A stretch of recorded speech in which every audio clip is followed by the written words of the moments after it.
Liquid जो भी दूध रहते हैं दोस्तों, जो भी दूध लिक्विड फॉर्म में रहते हैं, मैं खास करके गाय के दूध का बात कर रहा हूँ, तो उसको आप देखेंगे मार्केट में जो पैकेजिंग जो मटेरियल यूज़ किया जाता है उसमें ज़्यादातर आपको जो है पेपर बोट्स के ही रेक्टेंगल आकार के कुछ कार्टन्स देखने को मिलेंगे, उसी में पैक करके जो है दूध आपको मिलता है। तो क्यों दोस्तों इसको इसी टाइप के मटेरियल में ही पैकिंग किया जाता है? दूसरे मटेरियल्स में भी तो पैकिंग किया जा सकता है, जैसे कि आपको ग्लास के कुछ मटेरियल्स में पैकिंग किया जा सकता है, इसके अलावा डायरेक्टली पेपर में किया जा सकता है, प्लास्टिक के सहारे से किया जा सकता है, एल्युमिनियम फॉयल से किया जा सकता है। बहुत सारे मटेरियल्स होते हैं पैकेजिंग करने के लिए, लेकिन क्यों पैकेजिंग जो है वो बस पेपर बोर्ड्स में ही ज़्यादातर किया जाता है। चाहे आप कोई भी ब्रांड का बात कीजिए, आपने देखा होगा मार्केट में अमूल ताज़ा करके आपको मिल जाएगा दूध, इसके अलावा अमूल गोल्ड आपको मिलेगा। मैं अमूल का बात कर रहा हूँ। अमूल को अगर छोड़ दे तो दूसरे ब्रांड्स भी हैं यहाँ पे, जैसे कि आपको पतंजलि देखने को मिलेगा, उसके बाद मदर्स डायरी, बहुत सारे ब्रांड है दोस्तों, केवेंटर।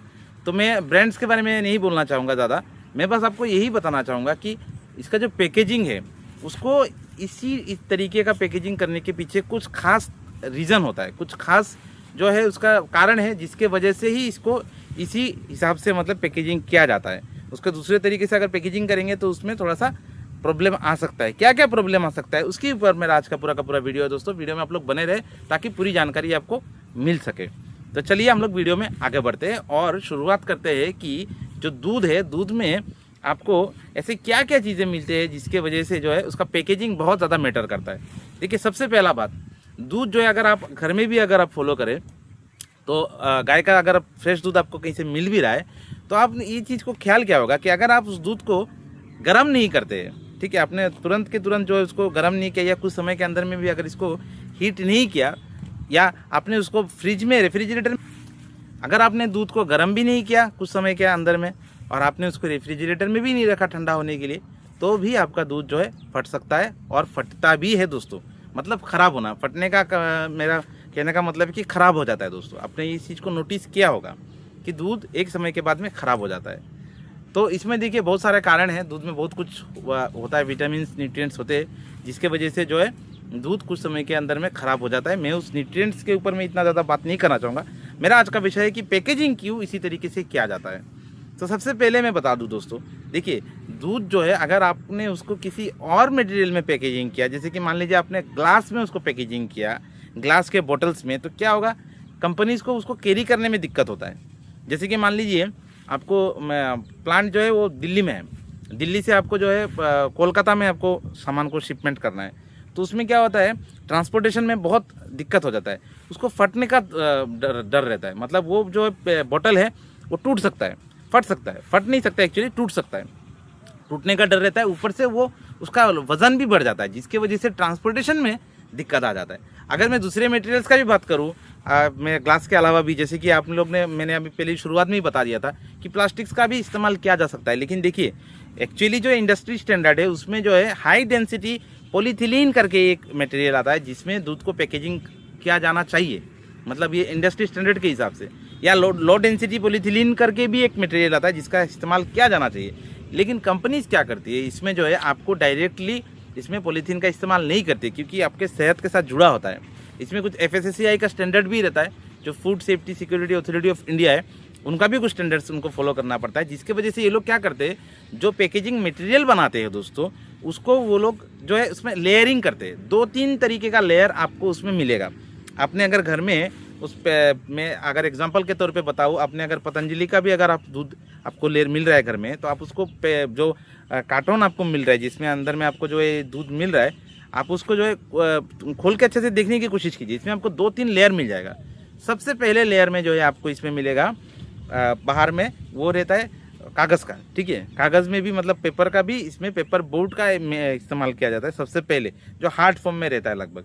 इसके बाद इसमें जो है मैंने जैसे आपको बताया हाई डेंसिटी पॉलीथिलीन या फिर लो डेंसिटी पॉलीथिलीन, अपने रिक्वायरमेंट के हिसाब से कितने दूर तक ट्रांसपोर्टेशन करना है, उसका शेल्फ लाइफ कितना दिन का है, उसी हिसाब से अगर ज़्यादा दिन का करना है तो उसमें हाई डेंसिटी पॉलीथिलीन का इस्तेमाल किया जाता है, अगर ज़्यादा कम दिन का है तो उसमें लो डेंसिटी पॉलीथिलीन का इस्तेमाल किया जाता है। उस हिसाब से उसके अंदर में एक और लेयर रहता है, और अंदर में जो है एल्युमिनियम फॉयल का भी इस्तेमाल किया जाता है दोस्तों। तो ऐसा नहीं है कि मतलब एक ही मटेरियल से पैकेजिंग हो रहा है और आपको दूध मिल रहा है, इसके लेयर्स रहते हैं, 2-3 लेयर्स रहते हैं।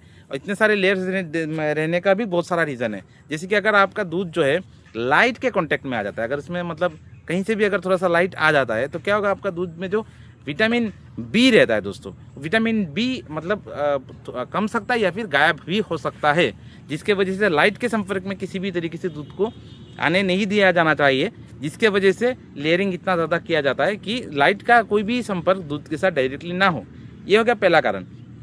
इसके अलावा दोस्तों, अगर आपका जो दूध है वो अगर ऑक्सीजन के कांटेक्ट में भी आता है, ठीक है, तब भी आपका दूध जो है उसको ख़राब होने का संभावना रहता है, चाहे आप कितना भी उसको प्रोसेसिंग कर लीजिए। तो चाहे वो ऑक्सीजन का कांटेक्ट में ना है, इसके वजह से भी इतना सारा लेयरिंग किया जाता है। उसके बाद जो है हीट का बात आता है, हीट ज़्यादा हीट भी अगर आ गया तब भी दूध को जो है ख़राब होने का संभावना रहता है। हालांकि कंपनीज जो है अपने प्रोसेसिंग यूनिट में इतना ज़्यादा प्रोसेसिंग वो लोग कर लेते पहले ही कि दूध ख़राब होने का संभावना बहुत कम रहता है। उसमें थोड़े से न्यूट्रिएंट्स का भी मतलब जो है कम जाता है उसमें, उस प्रोसेसिंग में, लेकिन इसको करना अनिवार्य होता है, ज़रूरी होता है, क्योंकि फ्रेश दूध जो है आप तक पहुँच पाना, उसमें अगर आपका दिन ज़्यादा लग रहा है तो वो संभव नहीं है दोस्तों, क्योंकि ये एक जो है नेचुरल फूड है, ठीक है। दूध का अगर मैं बात करूँ, नेचुरल फूड है जो गाय से हमको मिलता है या भैंस से मिलता है, तो उसमें भी एक शेल्फ लाइफ रहता है, एक समय रहता है। इस समय के बाद आपको वो फ्रेशनेस नहीं मिलेगा दोस्तों।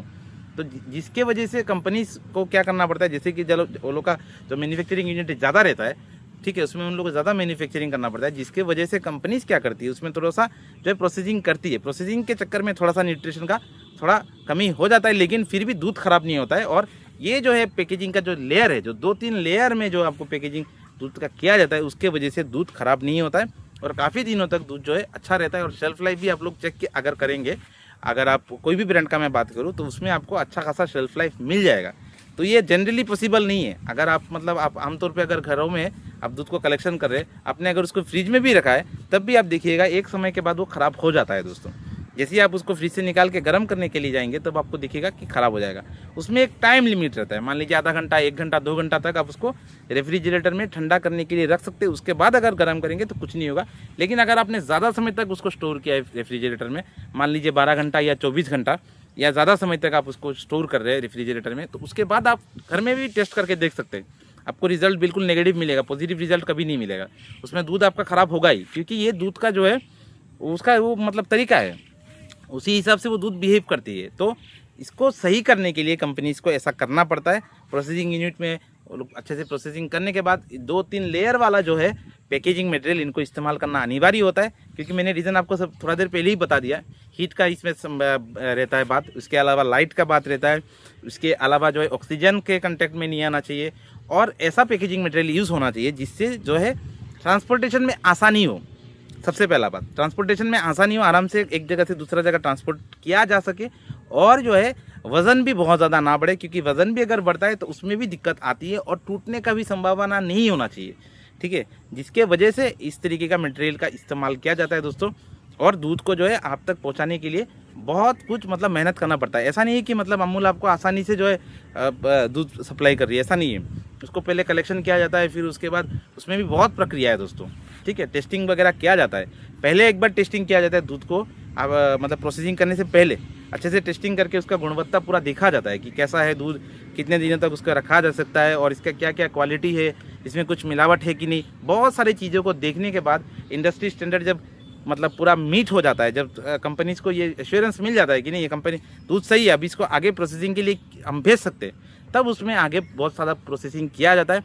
और फाइनली जो है पैकेजिंग से पहले भी फिर से प्रोसेसिंग के बाद फिर से टेस्टिंग किया जाता है, ठीक है। क्वालिटी को अच्छे से चेक किया जाता है कि कितने दिनों तक इसको स्टोर किया जा सकता है, और जो है मतलब इसका न्यूट्रिएंट्स कितना तक अभी तक है, इसमें कितना परसेंटेज तक न्यूट्रिएंट्स है, और कितने तक रह सकता है, कितने दिनों तक रह सकता है, सब कुछ टेस्ट करने के बाद जब FSSAI का जो नॉर्म्स है, जो स्टैंडर्ड्स है, सारे स्टैंडर्ड्स और नॉर्म्स को मीट करने के बाद फाइनली जो है दोस्तों दूध आपका जो है पैकेजिंग के लिए आगे भेजा जाता है। और पैकेजिंग होने के बाद बहुत ज़्यादा मेहनत मशक्क़त के बाद पैकेजिंग जो है उसको फिर लॉजिस्टिक्स में भेजा जाता है, जिसमें जो सप्लाई चेन का बात होता है, जिसमें अल्टीमेटली फैक्ट्री से जो है आपको सामान निकलता है, फिर डिपो में पहुंचता है, और डिपो से जो है अलग अलग स्टेट्स में जो भी वेयर हाउसेस होते हैं, बड़े बड़े वेयर हाउसेस, वहाँ पे भेजा जाता है। वहाँ से अल्टीमेटली डिस्ट्रीब्यूटर्स तक एंड तक पहुँच के फिर फाइनली रिटेलर के मदद से जो है आपको दूध आगे मिलता है दोस्तों। तो इसमें बहुत ज़्यादा मेहनत लगती है और फाइनली दूध आप लोग तक कंपनी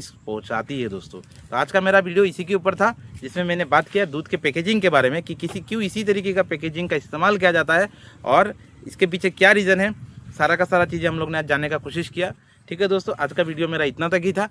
मिलेंगे हम लोग नए किसी वीडियो में किसी नए टॉपिक के साथ। तब तक के लिए दोस्तों अपना बहुत सारा ख्याल रखिएगा। गुड बाय दोस्तों।